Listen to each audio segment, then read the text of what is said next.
Afternoon बच्चों। अभी हम फिनॉल स्टार्ट करेंगे। इसके पहले वाले लेक्चर में हमने अल्कोहल की बात कर ली है, ठीक है। अल्कोहल में आपको उतना ही पढ़ना है। अब फिनॉल की बात करेंगे, फिनॉल से क्या क्वेश्चन आएगा, ठीक है। याद रखिएगा जो मैं बोलने वाला हूँ बच्चों कि एक क्वेश्चन फिनॉल से 100% फिक्स है, 100%, ठीक है। मतलब अल्कोहल से क्वेश्चन ना दे ऐसा हो सकता है, ठीक है ना। ऐसा नहीं करोगे नहीं ही देगा, बट अल्कोहल से क्या इंपॉर्टेंट है मैंने पढ़ा दिया इसके पहले वाले लेक्चर में, ठीक है ना। अल्कोहल से क्वेश्चन ना आए ये हो सकता है, बट फिनॉल से ना आए ये जिंदगी में कभी नहीं हो सकता, ठीक है। मतलब फिनॉल ज्यादा इंपॉर्टेंट है एज कंपेयर टू अल्कोहल की, ठीक है। तो इससे क्या पता चल जाता है बच्चों को, ऐसा पता चल गया तो अभी क्या होगा बच्चा फिनॉल में अच्छे से ध्यान दे देगा, ठीक है ना।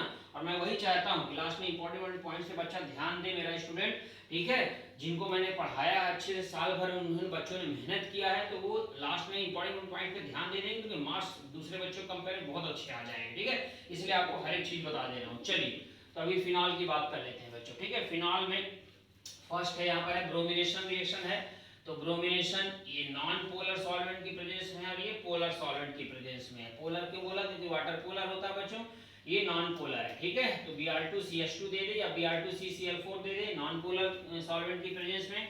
आर्थो और पैरा अलग अलग प्रोडक्ट बनता है। पैरा क्या होता है बच्चों, मेजर प्रोडक्ट होता है, सबको मालूम है। और आर्थो क्या होता है, माइनर प्रोडक्ट हुआ करता है बच्चों, ठीक है। क्योंकि फिनॉल इलेक्ट्रोफाइल के लिए कैसा होता है, आर्थो पैरा डायरेक्टिंग, इसी वजह से इलेक्ट्रोफाइल आर्थो और पैरा पर अटैच हुआ है। मतलब यहाँ पे कौन सा इलेक्ट्रोफाइल बनता है बच्चों, Br+ इलेक्ट्रोफाइल बनता है। मतलब ये जितनी भी रिएक्शन यहाँ लिखी हुई है, ये यहाँ से लेके यहाँ तक, ये सब इलेक्ट्रोफिलिक सब्स्टिट्यूशन रिएक्शन है। कौन सी रिएक्शन है बच्चों, इलेक्ट्रोफिलिक सब्स्टिट्यूशन रिएक्शन, ESR जिसे बोलते हैं, ESR इलेक्ट्रोफिलिक सब्स्टिट्यूशन। यहाँ तक, ये नहीं है, नीचे वाली नहीं है, ठीक है ना। दोनों ये दोनों नहीं है, बस ये है इलेक्ट्रोफिलिक सब्स्टिट्यूशन रिएक्शन, ठीक है। ये भी है, इसको बोल सकते हो बट वो पॉलीमर में आ जाता है इसलिए इसको नहीं बोलते अपन, ठीक है ना। ओके चलिए नेक्स्ट। अभी क्या है, जब पोलर सॉल्वेंट या तो वाटर दे देगा या तो KBrO3 दे देगा बच्चों, ठीक है ना। तो क्या हो जाएगा, दोनों ऑर्थो और पैरा पर एक साथ अटैचमेंट हो जाएगा, मतलब 2,4,6 ट्राइब्रोमोफिनॉल बन जाएगा। इसका नाम क्या है, 2,4,6 ट्राइब्रोमोफिनॉल बन जाएगा पोलर में। नॉन पोलर दिया तो अलग अलग ऑर्थो पैरा बनता है, ठीक है। डाइल्यूट HNO3 बोला, डाइल्यूट बोला तो ऑर्थो पैरा अलग अलग बनेगा, ठीक है ना। और अगर कंसंट्रेट HNO3 बोल दिया है तो तीनों जगहों पर एक साथ इलेक्ट्रोफाइल NO2 अटैच हो जाएगा, 2,4,6 ट्राई नाइट्रोफिनॉल, जिसे पिक्रिक एसिड भी बोलते हैं। बड़ा इंपॉर्टेंट है ये, बहुत बार यहाँ क्वेश्चन पूछा जाता है बच्चों, ठीक है ना।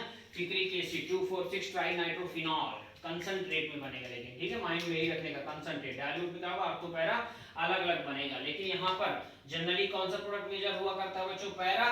लेकिन यहाँ पर कौन सा मेजर होता है बच्चों, ऑर्थो। याद रखिएगा फिनॉल में जब HNO3 की रिएक्शन मतलब नाइट्रेशन ऑफ फिनॉल करते हैं तो मेजर कौन सा हो जाता है, ऑर्थो मेजर होता है। हाइड्रोजन बॉन्डिंग यहाँ होती है ना, इस वजह से, ठीक है ना। ओके चलिए हो गया इतना। H2NI का काम तो क्या होता है बच्चों, रिडक्शन का। तो रिंग के अंदर के डबल बॉन्ड हटा देगा, मतलब अंदर की रिंग गायब कर देगा। देखिए रिंग गायब कर दिया, ठीक है ना। तो बस साइक्लोहेक्सेनॉल बन जाएगा, इसको क्या बोलेंगे, साइक्लोहेक्सेनॉल, ठीक है। अंदर का रिंग हटा देगा बस, बाकी कोई दिक्कत नहीं। ये फिनॉल है और कह रहा है CHO के साथ रिएक्शन मतलब फॉर्मेल्डिहाइड के साथ। और कल ही पढ़ाया था पॉलीमर में कि फिनॉल फॉर्मेल्डिहाइड के साथ रिएक्शन करके कौन सा पॉलीमर बनाता है, बेकेलाइट पॉलीमर बनाता है बच्चों।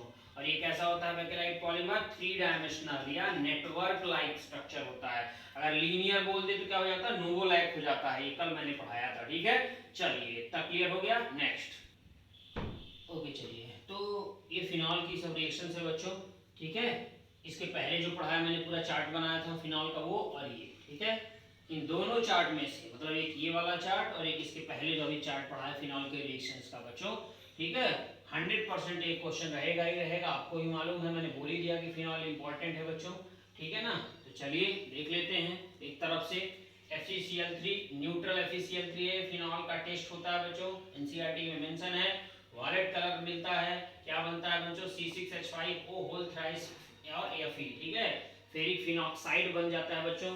तो फेरिक फिनॉक्साइड ये जो बना है इसका कलर कैसा होता है, वॉलेट कलर। ये फिनॉल को टेस्ट है, मतलब फिनॉल का कंफर्मेटरी टेस्ट है, कंफर्म करने के लिए होता है, ठीक है। न्यूट्रल FeCl3 के साथ रिएक्शन, तो फेरिक फिनॉक्साइड बना, इसका नाम फेरिक फिनॉक्साइड है, ओके ठीक है। कलर कौन सा है, वॉलेट कलर, ठीक है। नेक्स्ट CrO2Cl2 के साथ रिएक्शन अगर फिनॉल का करा दिया है तो पैरा बेंजोक्विनोन बनता है बच्चों। इसका नाम है पैरा बेंजोक्विनोन, आप नाम नोट कर सकते हो, नाम से भी क्वेश्चन आ सकता है, पैरा बेंजोक्विनोन, ओके ठीक है। अमोनिया के साथ रिएक्शन होगा तो NH2 जाके अटैच हो जाएगा बच्चों, एनिलीन बन जाएगा। ये तो आसान रिएक्शन, ठीक है ना। ये कौन सी रिएक्शन है बच्चों? फ्रीडल क्राफ्ट रिएक्शन है। फ्रीडल क्राफ्ट एल्काइलेशन है। ऑर्थो और पैरा पर CH3 इलेक्ट्रोफाइल जाके अटैच हो जाएगा। तो पैरा क्रिस्टॉल और ऑर्थो, ये ऑर्थो क्रिस्टॉल है बच्चों, ठीक है, ऑर्थो क्रिस्टॉल। ओके, तो ये बन जाएगा, ठीक है। पैरा क्रिस्टॉल क्या होगा? मेजर, ऑर्थो क्रिस्टॉल क्या होगा? माइनर। पैरा ही मेजर होता है जनरली। ओके, फिर ये क्या है? बेंजीन डायजोनियम क्लोराइड के साथ अगर रिएक्शन है तो उसके लिए pH 9 to 10 होता है बच्चों। तो बेंजीन डायजोनियम क्लोराइड के साथ रिएक्शन अगर फिनॉल का करा दिया जाएगा तो पैरा हाइड्रोक्सी एजोबेंजीन बन जाएगा। इसका नाम क्या है? Para hydroxy azobenzene. और ये किस कलर का डाई होता है बच्चों? ऑरेंज कलर का एजो डाई कहलाता है, ठीक है ना। तो इससे भी क्वेश्चन पूछा गया। ये कपलिंग रिएक्शन जहां पे मैंने पढ़ाया था आपको क्लास में, याद होगा सबको, कपलिंग रिएक्शन उसका ही प्रोडक्ट है बच्चों, कपलिंग रिएक्शन का para hydroxy azobenzene, orange azo dye, ठीक है ना, ऑरेंज कलर का एजो डाई है वो।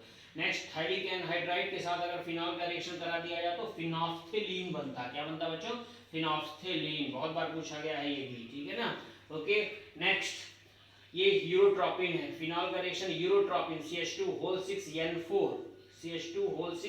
क्या बोलते हैं? यूरोट्रोपिन, ठीक है। तो फिनॉल का रिएक्शन यूरोट्रोपिन ग्लाइकॉल वगैरह के साथ अगर करा दिया जाता है, राइट, तो क्या बनता है? सैलिसिलिहाइड बनता है बच्चों। और इसी का एक और रिएक्शन है, फिनॉल का रिएक्शन CH Cl3NaOH, मतलब क्लोरोफॉर्म और बेस के साथ करा दिया जाए तब भी सैलिसिलिहाइड बनता है। रिमर टिमर रिएक्शन याद आ गया होगा सबको, तो रिमर टिमर रिएक्शन है बच्चों ये, ठीक है ना। क्लोरोफॉर्म और बेस है तो ये रिमर टिमर रिएक्शन है। बहुत बार इससे क्वेश्चन पूछा गया, क्या प्रोडक्ट बनता है? सैलिसिलिहाइड।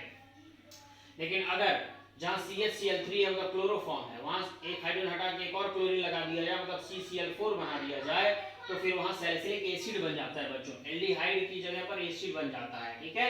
ओके, तो याद ध्यान से देखिए, क्वेश्चन पेपर में CH Cl3 दे रखा है कि CCl4 दे रखा है।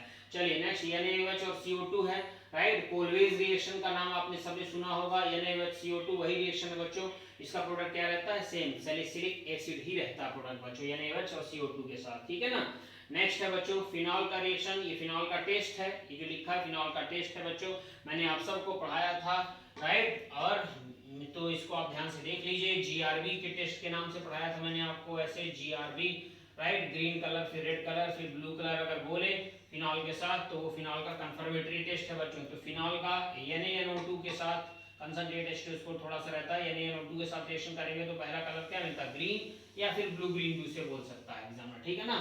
फिर उसके ऊपर वाटर डाल दिया तो ग्रीन कलर रेड में कन्वर्ट हो जाएगा। रेड के ऊपर NaOH डाल दिया, NaOH तो ब्लू में कन्वर्ट हो जाएगा। इसे मैंने GRB बोला था, ठीक है ना, ग्रीन रेड फिर ब्लू। ओके, तो ये फिनॉल इस तरह से टेस्ट किया था कि फिनॉल का कंफर्मेटरी टेस्ट है बच्चों। नेक्स्ट और लास्ट क्या? फिनॉल का रिएक्शन अगर H2SO4 के साथ करा दिया जाए तो क्या होगा? H2SO4 का कौन सा इलेक्ट्रोफाइल बनता है बच्चों? SO3 इलेक्ट्रोफाइल बनता है, न्यूट्रल SO3, प्लस चार्ज नहीं रहता। यही इलेक्ट्रोफाइल जाके एक बार आपको एक बार पैरा पर अटैच होगा, अपनी बैलेंसिंग कंप्लीट करके हाइड्रोजन आ जाता है वहां पर, मतलब SO3H बन जाता है, ठीक है ना।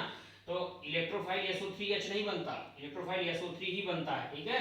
पर बैलेंसिंग कंप्लीट करने के लिए वो हाइड्रोजन को ले लेता है साथ में रेजोनेंस के लिए, ठीक है ना। तो हाइड्रोजन आ गया, SO3H ऑर्थो पैरा पे जाके अटैच हो जाएगा बच्चों। अब यहाँ एक खास बात और है। खास बात क्या है कि क्वेश्चन पेपर में आपको ये ध्यान से देखना पड़ेगा कि टेम्परेचर क्या बोला उसने, ठीक है ना। टेम्परेचर कुछ नहीं बोला तो ऑर्थो पैरा यही प्रोडक्ट बना दीजिएगा।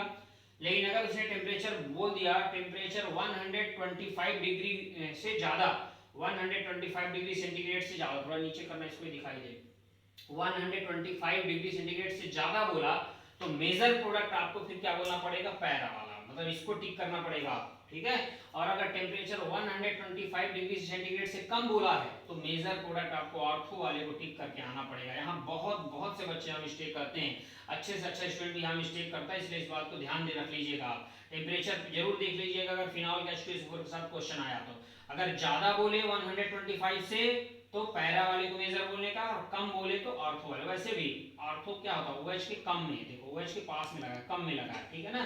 तो कम टेम्परेचर में कम वाला, और OH के दूर लगाइए, दूर मतलब ज्यादा, ज्यादा वाले टेम्परेचर में ज्यादा वाले को टिक करने का मेजर प्रोडक्ट, ठीक है ना। ओके, तो ये पूरा क्लियर हो गया। तो इस पूरे चार्ट से बच्चों, और इसके पहले जो मैंने चार्ट पढ़ाया उनमें से मिनिमम एक क्वेश्चन तो फिक्स है, मैक्सिमम 2 क्वेश्चन तक जा सकता है। मिनिमम एक क्वेश्चन तो कोई 100% काट ही नहीं सकता बच्चों, आएगा ही आएगा। और मैक्सिमम 2 क्वेश्चन भी आ सकते हैं इस पूरे चार्ट से, क्योंकि मैंने बोला फिनॉल बहुत ज्यादा इंपॉर्टेंट है, ठीक है। और जब पेपर मिलेगा आपको तो ये सारी बातें मेरी आपको याद आएंगी, ठीक है ना, जो जो बातें सब मैं बता रहा हूँ कि कहाँ से क्या इंपॉर्टेंट है, कहाँ से क्या पूछा जाएगा, पेपर में दे करके जब आप एग्जाम हॉल से बाहर निकलोगे तो आप मुझे 100% पता है कि आप ये जरूर कहोगे यार कि वीडी सर ने जो जो बोला था इंपॉर्टेंट है, सब क्वेश्चन वहीं से मिले हैं आपको केमिस्ट्री में, ठीक है ना। ओके चलिए नेक्स्ट बात